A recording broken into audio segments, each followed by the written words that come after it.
आज की हमारे इस ऑनलाइन सर्विस में आप सब लोगों का स्वागत है और हम धन्यवाद करते हैं कि प्रभु ने हम सबको पूरे हफ्ते सही सलामती से रखा, जबकि न केवल भारत बल्कि पूरा संसार इस महामारी से पीड़ित है। और आज का दिन हमें ये दिखाया कि हम प्रभु की संगति में जो है हम अपना समय बिता सकें। तो हम प्रभु के शुक्रगुजार हैं इस एक दिन और हमें दिखाने के लिए जो कि प्रभु ने हमारे जीवन में ऐड किया है। आज 18th Sunday after the Pentecost and theme for meditation is the family, husband and wife। पेंतेकुस्त के बाद का 8वां रविवार और हमें जो विषय दिया गया है आज मेडिटेशन के लिए वो है परिवार, पति और पत्नी। तो आइए हम अपनी इस इबादत को शुरू करेंगे और इबादत के शुरू में हम गाएंगे गीत खुदा की हम तारीफ।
यदि घर को यहोवा ना बनाए तो उसके बनाने वालों का परिश्रम व्यर्थ होगा। यदि नगर की रक्षा यहोवा ना करे तो रखवाले का जागना जो है वो व्यर्थ होगा। अशारा बानी की पुस्तक में पृष्ठ संख्या 3, 4 और 5।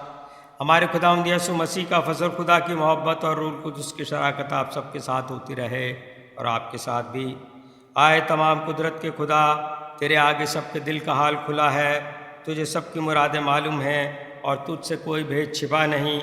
अपने पाक रूह के असर से हमारे दिल के ख्यालों को पाक कर, ताकि हम तुझसे कामिल मोहब्बत रखें और लायक तौर पर तेरे पाक नाम की बड़ाई करें। हमारे खुदावंद यीशु मसीह के वसीले से आमीन।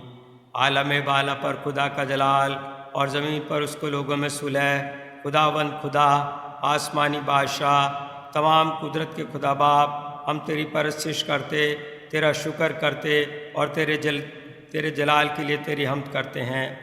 आए खुदावंद यीशु मसीह, बाप के इकलौते बेटे, आए खुदावंद खुदा, खुदा के बर्रे, तू जो जहान का गुनाह उठा ले आता है, हम पर रहम कर। तू बाप के दाहिने बैठा है, हमारी दुआ कबूल कर, क्योंकि आए यीशु मसीह, तू ही कुदूस है, तू ही खुदावंद है, तू ही पाक रूह के साथ खुदा बाप के जलाल में आला है। आइए हम प्रार्थना करेंगे। आज की हमारी विशेष प्रार्थना। हे परमेश्वर, हमारे स्वर्गिक पिता, आपका स्वभाव और नाम ही प्रेम है। वर दीजिए कि जिनको आपने पवित्र विवाह के बंधन में बांधा है, वे अपने पारस्परिक प्रेम के माध्यम से अपने जीवन के अंत तक आपके प्रति तथा दूसरों के प्रति प्रेम में बढ़ते जाएं। हमारे प्रभु यीशु मसीह के द्वारा, जो आपके और पवित्र आत्मा के साथ एक परमेश्वर हैं और अब तथा सदा सर्वदा जीवित और राज्य करते हैं। आमीन। पुराने नियम का पाठ पढ़ा जाएगा। मलाकी की पुस्तक, उसका 2 अध्याय और उसके 13 पद से लेकर 16 पद तक। अब हम पढ़ेंगे मलाकी की पुस्तक, उसका 2 अध्याय 13 से 16 तक। फिर तुमने यह दूसरा काम किया है कि तुमने यहोवा की वेदी को रोने वालों और आहें भरने वालों के आंसुओं से भिगो दिया है, यहाँ तक कि वह तुम्हारी भेंट की और दुष्टि तक नहीं करता और न प्रसन्न होकर उसको तुम्हारे हाथ से ग्रहण करता है।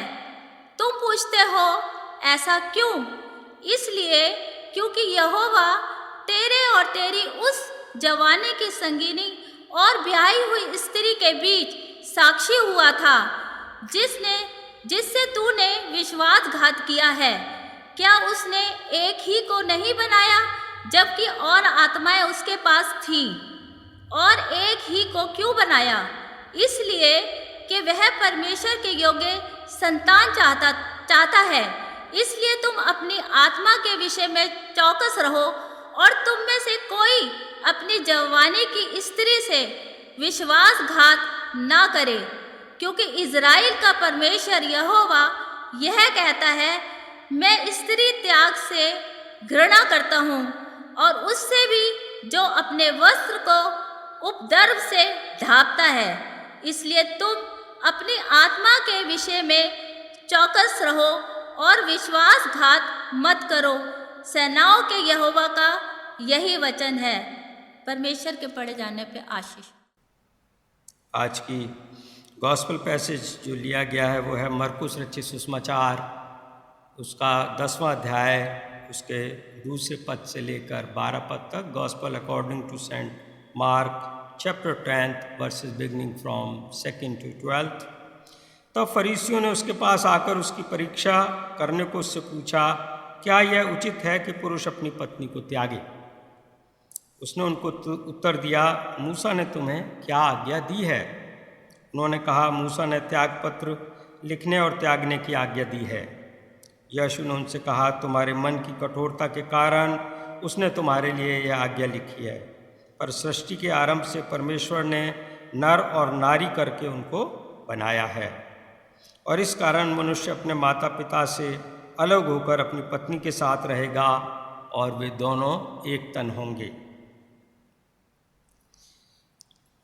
इसलिए वे अब 2 नहीं पर एक तन हैं। इसलिए जिसे परमेश्वर ने जोड़ा है उसे मनुष्य अलग ना करे। घर में चेलों ने इसके विषय में उससे फिर पूछा।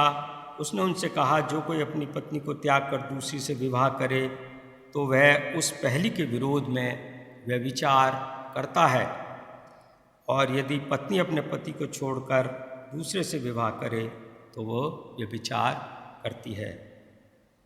यह मसीह की इंजील है। आए यीशु मसीह तेरी तमजीद हो। हम आज का हमारा जो संदेश है वो लाएंगे रेवरेंड मिसेस शर्ली लाल। आप सभी को जय मसीह की। आज पेंतिकोस्त के बाद 18वां रविवार है और आज हमारे ध्यान के लिए जो विषय है वो है परिवार में पति और पत्नी। Today is the 18th Sunday after Pentecost and the theme for our meditation is the family, husband and wife. परमेश्वर के वचन पर ध्यान करें इससे पहले आइए हम प्रार्थना करें। प्रभु हमारे सर्वशक्तिमान जीवित ईश्वर पिताजी, आज के इस धन्य दिवस में आपकी उपस्थिति में प्रभु जी आपके पाक हजूरी में आए हैं। धन्यवाद किया चाहते हैं इस जीवन के लिए जो आपकी ओर से एक भेंट है। धन्यवाद किया चाहते हैं इस जीवन में तमाम जो प्रभु जी हमारे हालात हैं, तमाम उन लोगों के लिए जिनके साथ हमारा संबंध है। प्रभु जी आप एक अच्छे जीवन की योजना हमारे लिए किए हैं। हम आपका धन्यवाद किया चाहते हैं। आपके वचनों से जो हमें अपने जीवन के लिए, अपने परिवारों के लिए, अपने संबंधों के लिए जो ज्ञान, जो रोशनी मिलती है, उसके लिए हम आपका धन्यवाद किया चाहते हैं और प्रार्थना करते हैं कि जब आपके वचन पर हम ध्यान करते हैं तो आपका आत्मा हमारी अगुवाई करे ताकि आपके वचन के अनुसार हम जीवन जीने पाएँ और प्रभु जी हमारे जीवन में खुशहाली और आनंद हों जो आप हमें दिया चाहते हैं। मैं अपने आप को भी आपके हाथों में सौंप देती हूँ और इस प्रार्थना को हम मांगते हैं अपने जीवित उद्धारकर्ता प्रभु यीशु के नाम में, आमीन।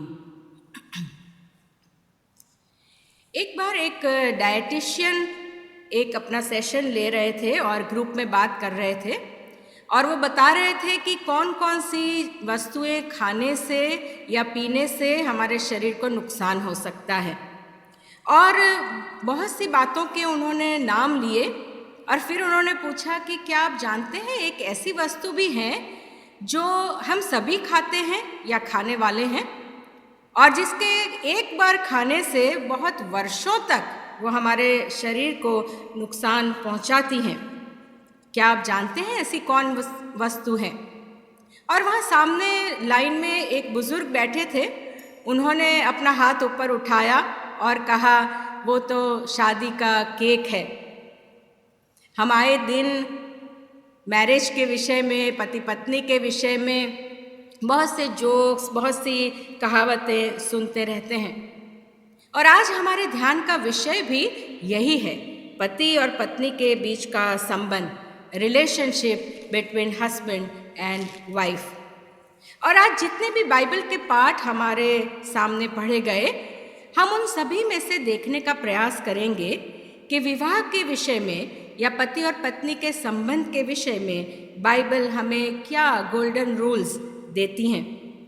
We will meditate upon all the text read before us this morning to see the golden rules that the Word of God gives us for sustaining a good marriage. और सबसे पहली बात हम देखते हैं मरकुस की इंजील उसका 10वां अध्याय और उसकी जो आयतों को हमने पढ़ा। यहाँ पर हम पाते हैं कि a man and a woman or husband and wife were created for primary union. पुरुष और स्त्री को एक प्राथमिक एकता के लिए सृजा गया था। मरकुस की इंजील उसके 10वें अध्याय की 2 आयत से आगे हम पढ़ते हैं कि कुछ फरीसी हैं जो प्रभु यीशु के पास आते हैं और उनसे पूछते हैं कि क्या ये उचित है कि पुरुष अपनी पत्नी को त्यागे। Now they wanted to trap Jesus. Their intention was wrong and that is why they asked, is divorce lawful? Because they knew that whatever Jesus answers or whichever side he takes, it will raise controversy. प्रभु यीशु कोई भी उत्तर देते हैं वो उन्हें मुश्किल में डाल सकता है। परंतु हम देखते हैं कि जो सुसमाचारों में बहुत सी ऐसी घटनाएं हैं जहां उन्होंने प्रभु यीशु की परीक्षा करी, प्रभु यीशु को फंसाने की कोशिश करी और उन तमाम घटनाओं की तरह इस बार भी प्रभु यीशु उनकी इस योजना को विफल कर देते हैं। और यहाँ पर प्रभु यीशु उन्हें पूछते हैं कि मूसा ने क्या नियम दिया है। और फरीसी कहते हैं कि मूसा ने ये नियम दिया है कि जो व्यक्ति है वो त्याग पत्र लिखकर अपनी पत्नी को त्याग सकता है, उन्होंने ये आज्ञा दी है। लेकिन प्रभु यीशु वहाँ रुकते नहीं, वो उससे आगे बढ़कर उन्हें परमेश्वर की जो आरंभ में योजना थी, जो पुरुष और स्त्री के संबंध के विषय में है, वहाँ उन्हें ले जाते हैं। Jesus replied them by affirming God's original plan for a man and woman relationship. He moved their focus from Moses to God, from law to original design of a divine purpose, and from permissible law to the promise of God. And it is found in the book of Genesis chapter 1 verse 27 and chapter 2 verse 24. प्रभु यीशु इन लोगों को मूसा की ओर से परमेश्वर की ओर ले जाते हैं। नियम से वो परमेश्वर की जो आरंभ की योजना है उस तरफ ले जाते हैं, और जो परमिशन की वो बात कर रहे थे वहाँ से आगे बढ़कर वो उस वचन की ओर, उस प्रॉमिस की ओर ले जाते हैं, जो उत्पत्ति की पुस्तक में हमें पहला अध्याय उसकी 27वीं आयत और दूसरा अध्याय उसकी 24वीं आयत में मिलती है। प्रभु यीशु यहाँ पर मरकुस की इंजील 10वें अध्याय की 6 से 8 आयतों को हम पढ़ें तो यहाँ उत्पत्ति के उस वचन को दोहराते हुए प्रभु यीशु कहते हैं, पर सृष्टि के आरंभ से परमेश्वर ने नर और नारी करके उनको बनाया। इस कारण मनुष्य अपने माता पिता से अलग होकर अपनी पत्नी के साथ रहेगा और वे दोनों एक तन होंगे, इसलिए वे अब दो नहीं पर एक तन हैं। हम उत्पत्ति की पुस्तक में सृष्टि की रचना के विषय में पढ़ते हैं कि जैसे जैसे परमेश्वर ने हर वस्तु को बनाया, सृष्टि की रचना की, तो हम पाते हैं वहाँ हर बार लिखा गया है कि परमेश्वर ने देखा कि वो अच्छा है।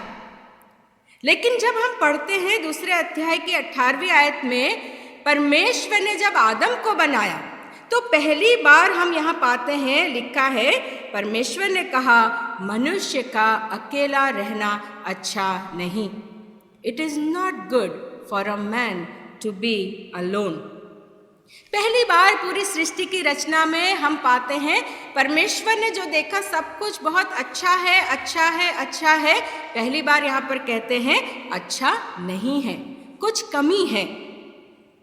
अब यदि हम कल्पना करें उस समय की कि परमेश्वर ने आदम को अपने स्वरूप में बनाया और इस पूरी सृष्टि पर अधिकारी ठहराया, और वो एदन बाग के सुंदर बाग में एक सुंदर जगह में वो रहता था, और ये वो समय था जब पाप इस संसार में नहीं आया था, वो पाप रहित था और वो परमेश्वर की संगति में था। फिर भी परमेश्वर को लगा कि उसका अकेला रहना अच्छा नहीं। There is something missing. In spite of being created in the image of God, in spite of being the steward of the whole creation, in spite of living in a beautiful surrounding of Eden Garden, in a state of sinlessness and in fellowship with God, but God said it is not good for a man to be alone, and so he created woman. इसलिए परमेश्वर ने स्त्री को बनाया। परमेश्वर ने उस स्त्री को भी अपने ही स्वरूप में बनाया, और परमेश्वर का उद्देश्य ये था कि वो पुरुष और स्त्री एक साथ संगति में रहें, एक दूसरे के साथ आनंदित रहें। The purpose of creating a man and woman was that they will live together, will live in oneness, and will enjoy each other's company. The first and only relationship created or established by God was between man and a woman. It was not a parent-child relationship or any other relationship, but of a husband and a wife, man and a woman. परमेश्वर ने सबसे प्रथम संबंध जो स्थापित किया वो माता पिता और बच्चों का या और कोई रिश्ता नहीं था, परंतु वो पति और पत्नी के बीच का, एक पुरुष और स्त्री के बीच का संबंध था। और यहाँ पर ये कहने का आशय बिल्कुल ये नहीं है कि अन्य कोई रिश्तों का मूल्य नहीं या अहमियत नहीं, पर जब हम पति और पत्नी के संबंध की बात करते हैं तो वो सबसे प्रथम, सबसे प्राथमिक, सबसे अलग और सबसे गहरा रिश्ता है। God intends the relationship between a husband and a wife to be primary, permanent, exclusive and intimate. और प्रभु यीशु यहाँ पर इसीलिए उत्पत्ति की पुस्तक उसका पहला अध्याय और 27वीं आयत को दोहराते हुए कहते हैं, But from the beginning of creation, God made them male and female. Therefore a man shall leave his father and mother and hold fast to his wife, and the two shall become one flesh. परमेश्वर ने इसलिए आदम और हवा, पुरुष और स्त्री या पति और पत्नी का सृजन किया कि वो एक अलग, एक प्राथमिक संबंध में ठहराए जाए। दूसरी बात जो हम यहाँ पर देखते हैं, जो मलाकी की पुस्तक से हमने जो पाठ पढ़ा कि जो पुरुष और स्त्री का सृजन किया गया, उन्हें इसलिए सृजा गया कि वो एक समर्पित सहभागिता का अनुभव करें। They are created for a committed companionship. एक बार एक व्यक्ति अपने पास्टर के पास जाता है और वो काउंसलिंग के लिए जाता है और कहता है पास्टर से कि मेरे जीवन में, मेरे परिवार में बहुत प्रॉब्लम्स हैं और उन सारे प्रॉब्लम्स की वजह जो है वो मेरी पत्नी है। और वो एक एक करके एक लंबी लिस्ट बताता है कि उसकी पत्नी में क्या क्या कमियां हैं, क्या क्या खामियां हैं, क्या क्या गलतियां हैं। और पास्टर जो है वो शांति से उसकी सारी बातों को सुनते हैं और फिर कहते हैं कि अगर तुम्हारी पत्नी में इतनी ही कमियां हैं, इतनी ही वो बुरी व्यक्ति है, तो तुमने उससे शादी क्यों की? और ये व्यक्ति कहता है कि नहीं पास्टर, जब शादी की तब तो वो बहुत अच्छी थी, वो तो बाद में ऐसा हो गया। और पास्टर ने कहा, सो इसका मतलब तुम ये कहना चाहते हो कि शादी के बाद तुम्हारे साथ रहकर तुम्हारी पत्नी ऐसी हो गई है? कई बार मेरे अजीज़ों, हम भी एक दूसरे की गलतियों, कमियों को ढूंढते हैं। Marriage is not only a primary and permanent relationship between husband and wife, but it is based on true companionship. पति पत्नी का रिश्ता प्राथमिक है, उतना ही नहीं, पर वो एक सहभागिता का संबंध है। Someone has said, happy are those who find a true friend, and happier are those who find that true friend in their spouse. किसी ने बहुत खूब कहा है कि खुश नसीब है वो जिन्हें सच्चा दोस्त मिलता है, लेकिन उससे भी ज़्यादा खुश नसीब वो हैं जो अपने पति या पत्नी में वो सच्चा दोस्त पाते हैं। मलाकी की पुस्तक उसका 2 अध्याय और 14वीं आयत में हम पढ़ते हैं कि यहाँ लिखा गया है कि पत्नी एक वचन के द्वारा पति की सहभागी और संगी बनती है। पति पत्नी अपने विवाह के दिन एक दूसरे के साथ रहने का वचन देते हैं।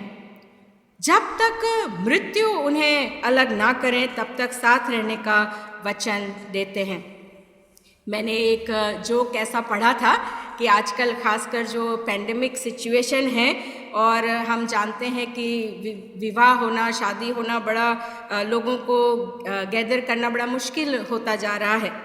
और उसमें इस परिस्थिति में एक ऐसा जोक था कि एक पास्टर हैं जो एक पुरुष और स्त्री के बीच में उनकी शादी पढ़ते हैं और फिर कहते हैं, now I declare you husband and a wife, you may update your Facebook status now. आप फेसबुक पे अपनी फ़ोटो डाल सकते हैं। जोक सपाट। विवाह के समय पति और पत्नी परमेश्वर के सामने और कलीसिया के सामने एक दूसरे को वचन देते हैं। और इसी बात को परमेश्वर का वचन स्मरण दिलाता है। It is written in book of Malachi chapter 2 verse 14, God says the wife is a husband's companion by covenant. Husband and wife make promise before God and congregation to live with each other till death part them. This covenant demands commitment from both husband and wife. Jesus says in Mark chapter 10 verse 6 to 9, what therefore God has joined together, let no one separate. परमेश्वर ने जिसे एक किया है, जो पति और पत्नी परमेश्वर के सामने एक वचन देते हैं, उसके प्रति वो कमिटेड हैं कि वो उस सहभागिता के जीवन में आगे बढ़ें। Secondly, the true companionship is experienced when husband and wife live as two equal partners. ये जो सहभागिता है वो हम तभी अनुभव कर सकते हैं जब पति और पत्नी दोनों बराबरी के साथी बनकर या बराबरी के का दर्जा जब पाएं, तब उस सहभागिता का हम अनुभव कर सकते हैं। उत्पत्ति की पुस्तक उसका 2 अध्याय और 18 आयत में हम पढ़ते हैं, यहाँ पर लिखा है कि परमेश्वर ने नारी को एक सहायक के रूप में बनाया। और हम जिस पुरुष प्रधान समाज में रहते हैं वहाँ ऐसे बहुत वचनों के द्वारा बताया जाता है कि क्योंकि नारी को सहायक बनाया इसलिए पत्नी का स्थान नीचा या उसका दर्जा नीचा है। शी इज़ अ सबऑर्डिनेट और इन्फीरियर टू हस्बैंड। परंतु अगर हम इन आयतों को हम पढ़ें तो जो यहाँ पर सहायक शब्द के लिए जो इब्रानी भाषा का शब्द लिया गया है वो है एजेर। और ये जो वर्ड है, the Hebrew word used here for the helper is ezer. और पुराने नियम में ये शब्द बहुत बार, करीब 21 या उससे ज़्यादा बार पाया गया है। और अधिकतर जब ये शब्द का उपयोग किया गया है तो वो परमेश्वर के लिए किया गया है। When the psalmist says, God is my helper, परमेश्वर मेरा सहायक है। तो ये सहायक शब्द जो यहाँ पर आया है वो किसी को नीचा या कम दिखाने के लिए नहीं है, ना ही ये शब्द नारी को परमेश्वर की तुलना में लाता है, क्योंकि उत्पत्ति 2:18 में साफ लिखा है, परमेश्वर ने मनुष्य से मेल खाता हुआ सहायक बनाया। God created a woman to be a helper fit to him. They were created for mutual relationship. एक बराबरी का दर्जा, एक इक्वालिटी का दर्जा, नर और नारी को एक दूसरे से मेल खाता हुआ उपयुक्त सहायक के रूप में परमेश्वर ने बनाया। एक बहुत ही फेमस मैरिज काउंसलर्स हैं जिन्होंने बुक लिखी है, practical guide on 7 principles for making marriage work. They write that happy marriages are based on a deep friendship of mutual respect and enjoyment of each others company. They say husband and wife must know each other intimately, must be aware of each other's likes and dislikes, personality, their dreams and disappointments, strength and weaknesses, and they must have regard and respect for each other. और ये सारी जो बातें हैं हम पति पत्नी एक दूसरे के विषय में जाने, और ये हर रोज़ की रोज़मर्रा की ज़िंदगी में छोटी से छोटी या बड़ी से बड़ी बातों में एक्सप्रेस होना और अनुभव होना बहुत ज़रूरी है। This must be expressed and experienced in our day to day life, in our relationship with each other. Male and female, husband and wife were created for a committed covenant of companionship। तीसरी और आखिरी बात हम देखते हैं जो संत पौलुस हमें बताते हैं, और उसको हम लेते हुए यहाँ देख सकते हैं कि जो पुरुष और स्त्री या हस्बैंड और वाइफ, पति और पत्नी को एक दूसरे के प्रति समर्पित प्रेम रखने के लिए सृजा गया है। They are created for sacrificial love for each other. एक बार एक बुजुर्ग व्यक्ति थे और उनकी पत्नी बहुत वर्षों से बीमार थी और बहुत वर्षों से वो हॉस्पिटल में थी, और वो उसको जो और बीमारियां थी उसके साथ साथ ये भी थी बीमारी कि वो भूल जाती थी, सब कुछ भूल गई थी, भूल चुकी थी। लेकिन उसके बावजूद भी ये जो बुजुर्ग हैं वो हर रोज़ वहाँ पर आते थे, उनसे बातचीत करते थे, उनके साथ चाय पीते थे और उनके साथ समय बिताते थे। और किसी ने इन बुजुर्ग से पूछा कि आपकी पत्नी ना तो आपको पहचानती है, ना वो आपसे उस तरह से बात कर पाती हैं, फिर भी आप हर रोज़ यहाँ पर आते हैं और उनके साथ समय बिताते हैं, ऐसा क्यों? बुजुर्ग ने कहा, वो भूल गई हैं कि मैं उसका पति हूँ, पर मुझे याद है कि वो मेरी पत्नी है। मेरे अजीज़ों, पति और पत्नी एक दूसरे के प्रति प्रेम रखने के लिए एक किए गए हैं।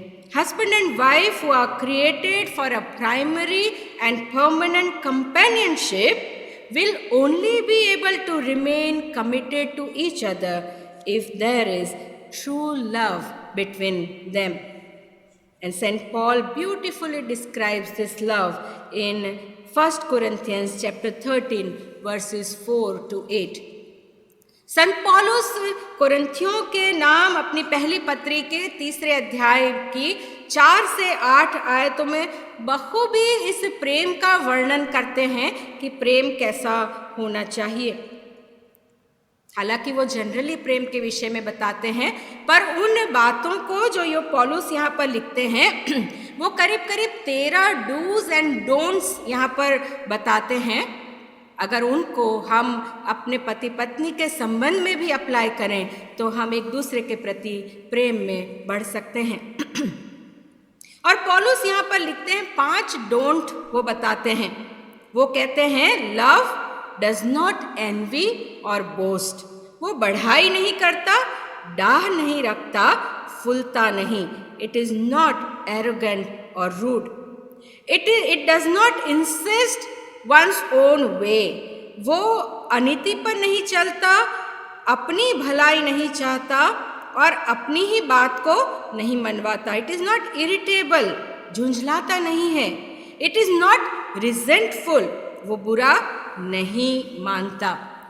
And it does not rejoice in wrong doing, वो कुकर्म से आनंदित नहीं होता।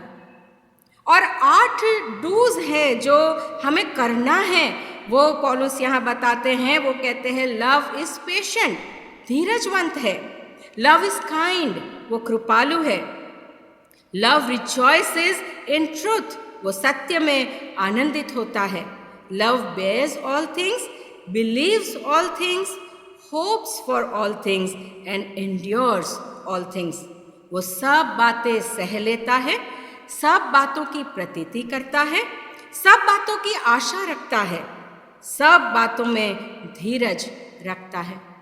और यदि यही गुण मेरे अजीजों हम अपने परिवार में और विशेषकर पति और पत्नी के संबंध में अपनाएं तो हम इस प्रेम में आगे बढ़ सकते हैं। और एक बहुत ही महत्वपूर्ण बात, एक बहुत ही सुंदर बात संत पौलुस यहाँ लिखते हैं। वो कहते हैं प्रेम कभी खत्म नहीं होता। Love never ends, love never ends. यदि हम अपने वैवाहिक जीवन में इन सारी बातों को अपनाने का प्रयास करें तो हम एक दूसरे के प्रति प्रेम, आदर और सम्मान में बढ़ पाएंगे।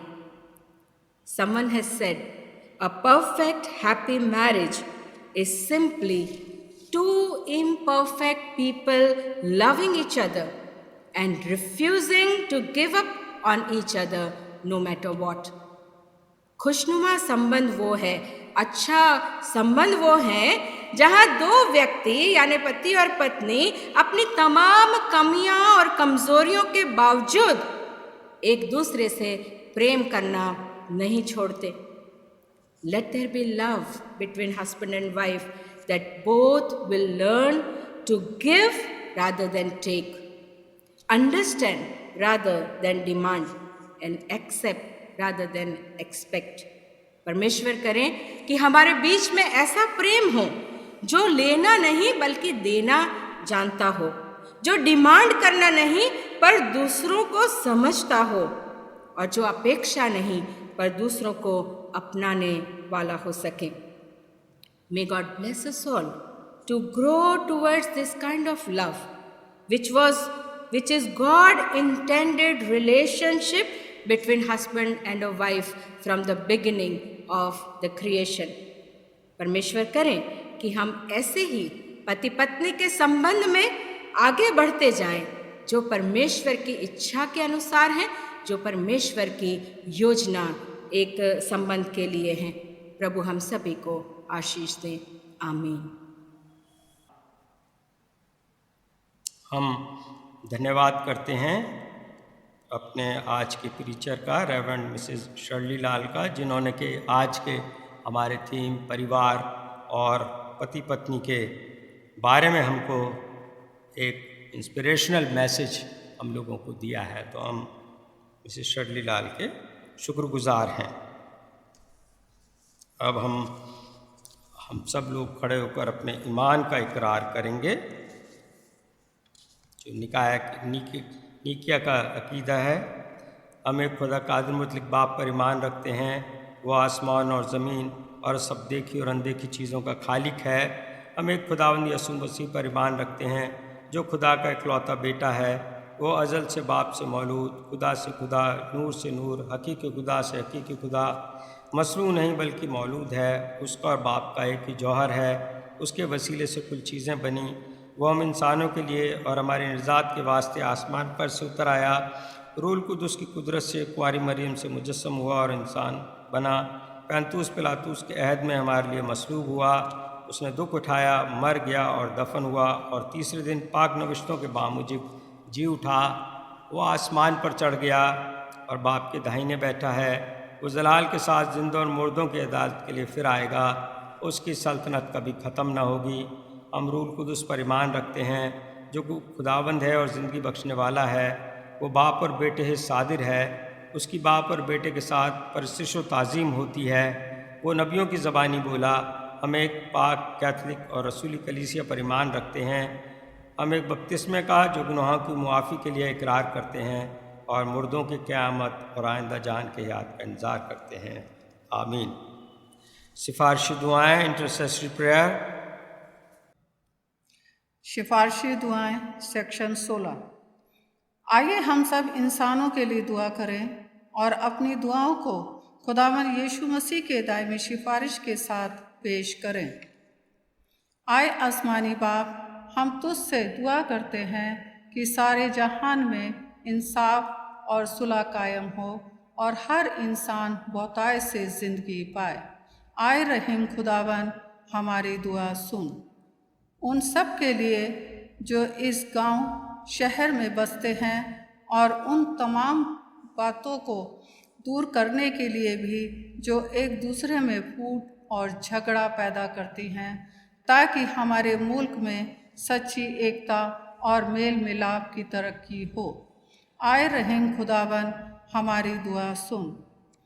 उन सब के लिए जो खेतीबाड़ी, उद्योग धंधे या व्यापार में लगे हुए हैं, सब मज़दूरों और कारीगरों के लिए, और उन सारे लोगों के लिए भी जो हमारी ज़रूरतों को पूरा करते हैं. आए रहीम खुदावन, हमारी दुआ सुन. तमाम उस्तादों, पढ़ने वालों और साइंसदानों, लेखकों, हुनरमंदों और उन सब के लिए भी जो दूसरे लोगों के दिल दिमाग पर असर डालते हैं. आए रहीम खुदावन, हमारी दुआ सुन. उन सब के लिए जो दुख या तकलीफ़ उठा रहे हैं, बेरोज़गार हैं, गरीब और भूखे हैं, मोहताज या कुचले हुए हैं, जो बीमार या मरने के करीब हैं, और उन सब के लिए भी जो उनकी मदद करते हैं. आए रहीम खुदावन, हमारी दुआ सुन. उन सब के लिए जिन्हें इस मुल्क और दूसरे मुल्कों में इख्तियार दिया गया है, खासकर हमारे राष्ट्रपति, प्रधानमंत्री, इस सूबा के गवर्नर और मुख्यमंत्री और उन सब के लिए भी जो किसी भी तरह का इख्तियार रखते हैं।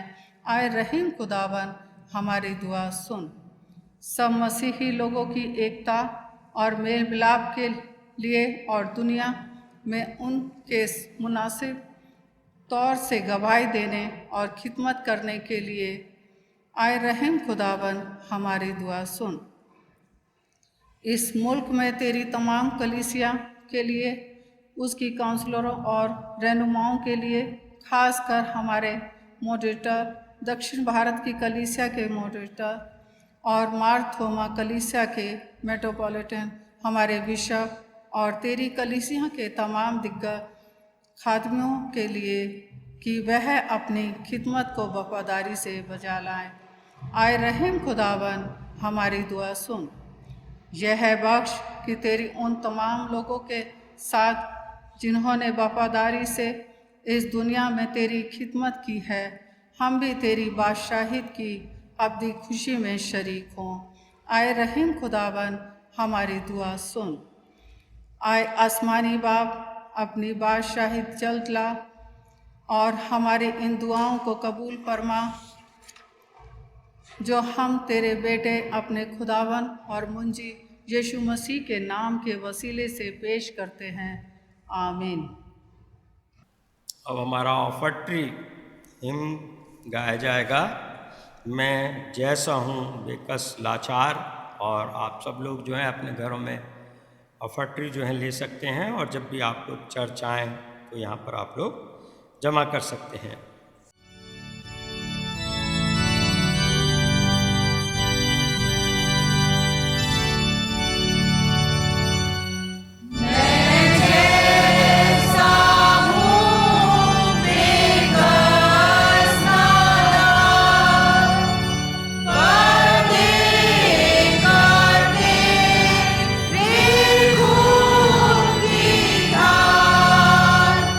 और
हमारे चर्च के जो नोटिस हैं वो इस तरीके से हैं कि हम एक बार फिर आप सब लोगों का अपनी इस ऑनलाइन वर्शिप में सबका स्वागत करते हैं कि आपने अपना समय निकाला। और हम आपको बता दें कि हमारा जो चर्च का ऑफिस है वो मंडे टू सैटरडे सुबह 10 बजे से 5 बजे तक खुला रहता है। तो अगर आप कभी भी इस तरफ आते हैं, अपना मंथली कंट्रीब्यूशन, प्लेजेस या आपको संडे ऑफरिंग जमा करनी है तो आप कर सकते हैं। कन्फर्मेशन क्लासेस जो हैं हर एवरी संडे, हर इतवार को 12 बजे से होती हैं। तो कृपया करके जो बच्चे हैं कन्फर्मेशन के लिए वो उसको ज्वाइन करें। और हम प्रार्थना करते रहें मिस्टर मक्खन लाल जिनकी की तबीयत ठीक नहीं है, शिमोन और उसके अलावा और मिसेस डगलस जिनकी वो भी अस्वस्थ हैं, उनकी भी तबीयत ठीक नहीं है। और इसके अलावा बीमारों के साथ साथ हम उन लोगों के लिए भी प्रार्थना, एक दूसरे के लिए प्रार्थना करते रहें कि प्रभु जो है हमें जिंदों की ज़मीन पर सही सलामती से रखे। आइए हम प्रार्थना करेंगे और उन सब के लिए भी जो बीमार हैं और स्पेशली जिन्होंने अपना जन्मदिन मनाया है या आने वाले समय में मना रहे हैं। आइए प्रार्थना करेंगे। सर्वशक्तिमान दयालु दयामय ईश्वर प्रभु जी, आपके चरणों में आकर धन्यवाद देते हैं आज के सच्चे समय के लिए कि आपने आज हमें मौका दिया प्रभु जी कि आपके इस घर में उपस्थित हो सके। प्रभु जी बहुत से लोग चाहते थे कि वो आज की सुबह को देख पाते, लेकिन वो ऐसा ना हो सका। वो आलम अरवाह में उतर गए जहाँ पर कि वो खामोश है और उनका शुमार इस ज़मीन पर नहीं। इस नए दिन में होने दीजिए प्रभु जी की जो भी जिम्मेदारियाँ कार्य हमें सौंपे जाते हैं उनको मेहनत लगन ईमानदारी के साथ प्रभु जी पूरा कर सकें। सेंट थॉमस की तमाम कलीसिया के सदस्यों के लिए प्रार्थना करते हैं कि आप हर एक के साथ हों। अगर किसी के भी बीच में कोई भी आर्थिक, सामाजिक, मानसिक, वित्तीय समस्याएं हैं प्रभु जी उनको आप दूर करें। और जो बीमार हैं प्रभु जी उन पर आप अपना चंगाई वाला हाथ बढ़ाएं। खासकर प्रार्थना करते हैं मिस्टर मक्खन लाल के लिए, शिमोन के लिए प्रभु जी, मिसेस डगलस के लिए, और इसके अलावा प्रभु जी कोई जिनके नाम यहाँ नहीं लिए गए हैं प्रभु जी उन पर भी आप अपना चंगाई वाला हाथ बढ़ाएं। जो भी वो ट्रीटमेंट आदि लेते हैं प्रभु जी उनके द्वारा वो शीघ्र, अतिशीघ्र प्रभु जी ठीक हो सकें। आप सबको स्पीडी रिकवरी दें प्रभु जी। और अगर और कोई किसी अन्य बात से ग्रसित है प्रभु जी उनकी उन समस्याओं को आप दूर करें प्रभु जी। इस समय प्रार्थना करते हैं प्रभु जी कलीसिया के उन लोगों के लिए जिन्होंने अपना जन्मदिन या मैरिज एनिवर्सरी मनाई है या आने वाले हफ्ते में मना रहे हैं प्रभु जी। आप उन सब के साथ हों। जो बरकतें, आशीषें प्रभु जी आपने उनके लिए रखी हैं वो आने वाले समय में आप उन सब को प्रदान करें और हर एक की प्रभु जी आप मदद और सहायता करें। और हम सबको प्रभु जी आप अपनी महिमा के लिए इस्तेमाल करें। आपके नाम से मांगते हैं, सुनिए और ग्रहण करें, आमीन। अब हम सब मिलकर प्रभु की प्रार्थना एक साथ बोलेंगे। आए हमारे बाप, तू जो आसमान पर है, तेरा नाम पाक माना जाए, तेरी बादशाहत आए, तेरी मर्ज़ी जैसी आसमान पर पूरी होती है ज़मीन पर भी हो। हमारे रोज़ की रोटी आज हमें दे, हमारे कसूरों को माफ़ कर क्योंकि हम भी अपने कसूर वालों को माफ़ करते हैं। हमें आजमाइश में न पड़ने दे बल्कि बुराई से बचा, क्योंकि बादशाही, कुदरत और जलाल हमेशा तेरा ही है, आमीन। खुदा का इत्मीनान जो समझ से बिल्कुल बाहर है तुम्हारे दिलों और ख्यालों को खुदा और उसके बेटे हमारे खुदावंद यीशु मसीह की पहचान और महफूज में मोहब्बत में महफूज रखे। और कादिर मुतलक खुदा बाप, बेटे और रूह कुदस की बरकत तुम पर हो और तुम्हारे साथ हमेशा होती रहे, आमीन। Stay safe and stay in faith.